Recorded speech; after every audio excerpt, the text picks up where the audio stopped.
Expat Online Radio. Internet radio, EPR. Welcome back to expatsradio.com. Now, if I mention 5 gold medals and rowing, I'm sure you will immediately be able to tell me who our guest on the phone is today.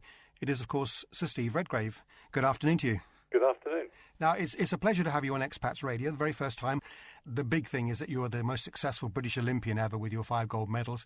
But it's 10 years since that happened, isn't it? It's gone ever so quickly. It's crazy how quickly it's gone. That you sort of get in your day-to-day routine of training, preparing for Olympic Games, and they seem to come round quicker and quicker.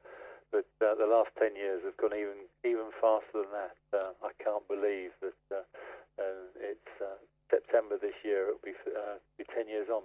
Yeah, it is quite extraordinary. And the rowing somehow caught the nation's imagination, didn't it? And everybody seemed to be watching that in preference to anything else almost. No, definitely. I don't know if it was of myself going for 5 Olympic gold medals, or Matthew going for his 3rd, or it just sort of captured the imagination that rowing has been pretty successful at Olympic events for many years from this country. Yeah, everybody loves a winner. I guess that's part of it, isn't it? One of the strange things with the Olympics is that the media tends to focus on the people that competed 4 years before, especially in sports like rowing that doesn't get that much coverage in between. And so Olympics come around, they're saying, who are we going to follow this time? And because of the success that Matthew and I had before, and me with other partners before that, it's a sort of a standard, we'll go back to those people. But obviously the story was getting stronger and stronger each time. Absolutely, yeah. It's a 4-year wait, but as you say, it's certainly worth it as far as we were concerned anyway. We were all on the edge of our seats just willing you on, and I'm sure millions of others were doing the same. Made a big difference. Yes, I hope it did, yeah. Now, can I take you back an awful long way? Can I take you back to your school days, really? How did you get started with rowing? Because I understand from people I've spoken to that you were actually a very keen sportsman and played not just one sport, but a good range of. No, I did a few things. That one of my sort of earliest memories was actually sort of doing judo.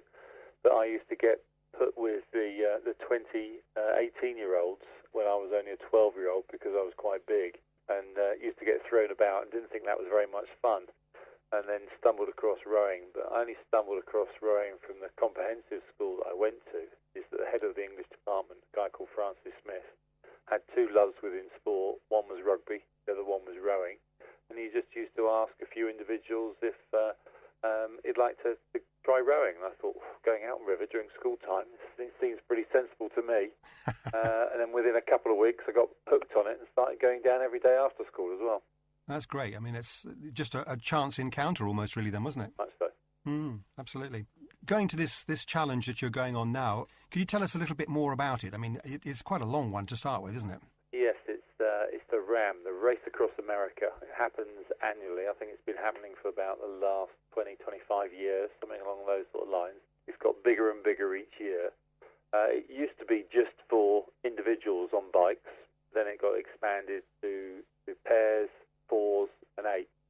And we're mad, but we're not as mad as the individuals. There's 8 of us that are doing it.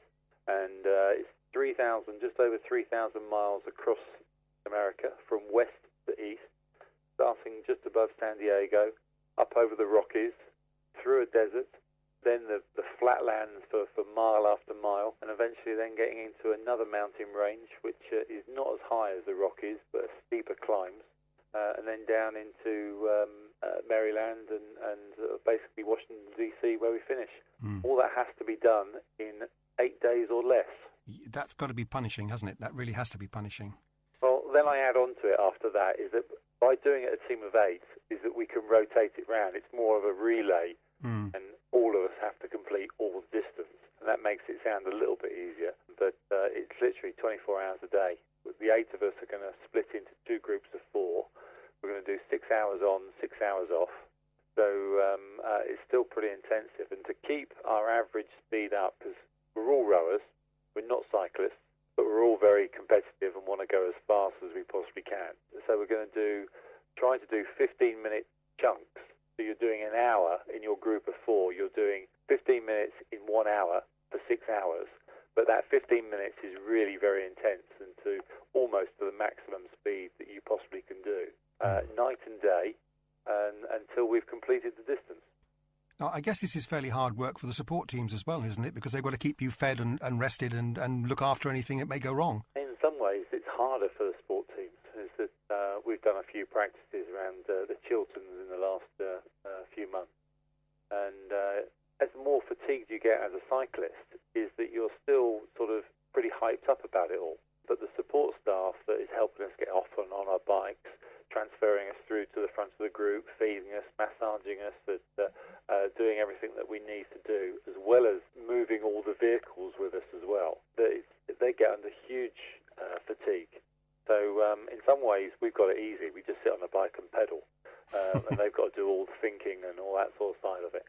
Yeah. The rule book is probably about as thick as War and Peace, and all sorts of different criteria that you cannot foul, or else you'll get time penalties of different sorts, varying from 15 minutes up to an hour time penalties. And if you get more than 6 time penalties, you're disqualified. Right. So literally, when you're changing over cyclists, is that the support vehicles have to pull off the road. At night, the push bikes have to be stationary, and if anybody sees you not doing these rules, is that's a 15-minute time penalty. We did one of these 36-hour practices 2 weeks ago, and we run up 20 penalties within the first 3 hours. So we would have been disqualified 3 or 4 times over in our first bit. So it was good practice for us, because now we're very switched on to making sure that we don't cause any penalties at all. So you've got a Ferrari pit team working for you now, then, have you? It's a little bit like that. I would think so. Yeah. A little bit slower in some ways, because we've decided is that our eagerness to get up and get moving and keep the bikes moving, sometimes you sort of left the support vehicle.